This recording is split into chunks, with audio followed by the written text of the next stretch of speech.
All right, we're going to move from infrared to laser with our next abstract, laser-guided laparoscopic ventral herniorrhaphy, presented by Dr. Danny Sherwinter.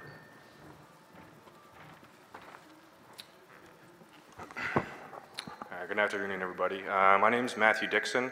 I'm actually a PGY2 at Maimonides Medical Center. I'll be giving this presentation in Dr. Sherwinter's absence. I feel very privileged and lucky to be here, and topic of my discussion this afternoon will be on laser-guided laparoscopic ventral herniorrhaphy. These are our disclosures. We have nothing to disclose that's relevant to this talk this afternoon. So ventral hernias, they account for approximately 10% of all hernias that we see. The incidences are reported at anywhere between 2 and 20% in the literature, and there are approximately 150,000 of these procedures performed each year in the United States, making this one of certainly the more common procedures that we see. The standard of care is debatable. We have both open and laparoscopic techniques for repairing these hernias. It has been shown that regardless of the technique that there is a high recurrence rate. One study found that at 5 years there was a 12% recurrence rate, and at 13 years approximately 23%. So laparoscopic ventral herniorrhaphy really have a lot of the same advantages and disadvantages as any other area of laparoscopic surgery, really. Some of the advantages including things like quicker return to function for the patient, less post-operative pain, as well as reduced rates of infection. While some of the disadvantages can include things like a steep learning curve for the surgeon, higher cost, as well as longer operative times. So some of the technical causes of hernia recurrence, specifically as it pertains to laparoscopic hernia repairs, can include lack of surgeon experience, inadequate overlap of the mesh covering the defect in the abdominal wall, as well as incomplete transfascial fixation of the mesh.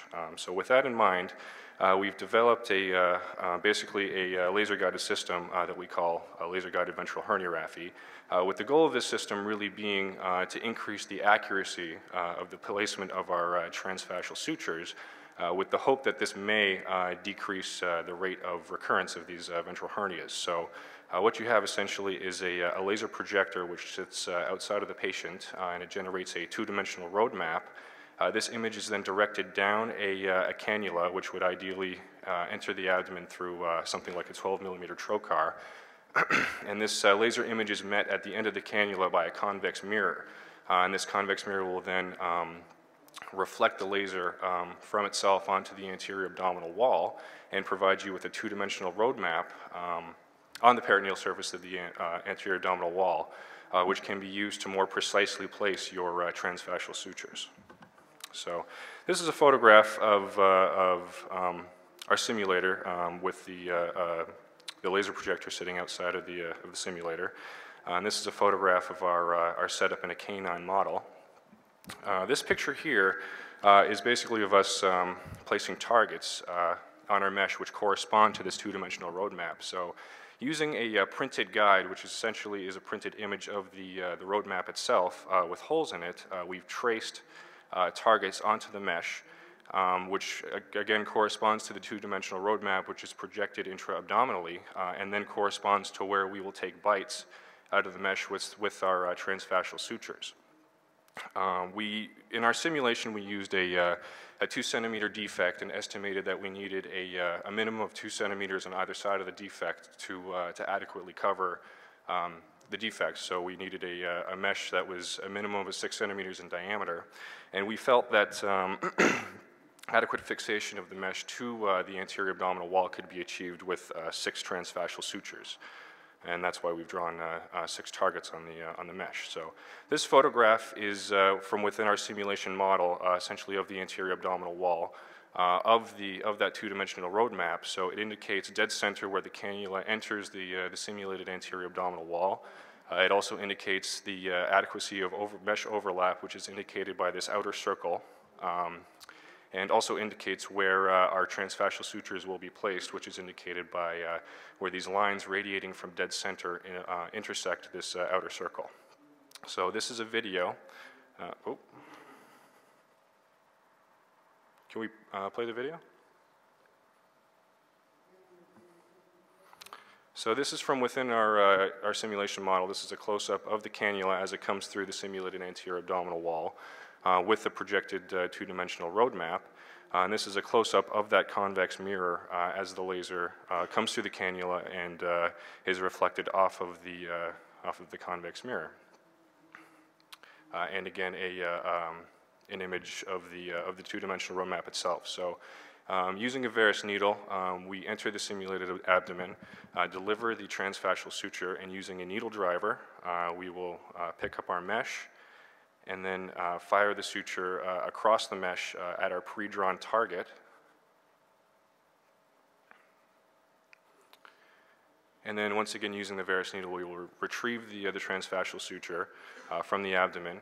We will then remove the cannula and the mirror and take it out of the abdomen through the defect. And then at the same time, we'll pull all 6 sutures in unison, and then bring the mesh up securely to the simulated anterior abdominal wall quite nicely.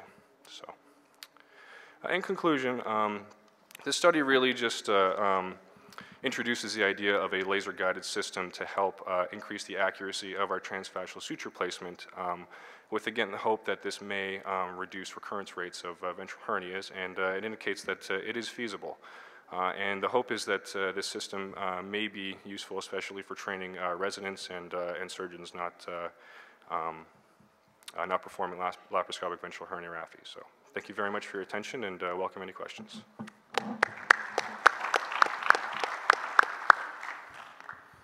If you're playing Led Zeppelin in the operating room, will it pulsate in time? Absolutely, yeah. On a more serious question, does this work kind of like a projector does, where you move the projector farther from the screen, the image gets bigger? So I guess my question to you is, does the image, is there a way to control the size of your projected image so that it doesn't get inappropriately enlarged or condensed? Yeah, great question. In our model, the cannula and the mirror are actually fixed in place. So in terms of moving the laser back and forth, that isn't really an option. But using a computer, we can enlarge or shrink the size of the image to create the ideal two-dimensional roadmap for our hernia. Any questions from the floor? Yes, good afternoon. I was wondering, this assumes that you're putting your laser through the middle of the hernia. Correct. And the question is, do you have a projection system or maybe an angled system to be able to place your laser from a different approach to simulate the same situation? Now, that's a great question as well. And in this prototype that we've created, it's essentially again, the mirror is fixed in place, but in future prototypes, that would be ideal where we could approach, we could enter the abdomen not from within the defect itself, and then be able to create the roadmap, be able to reflect it off of the mirror, and then create the ideal roadmap over the defect, and not have gone directly through it.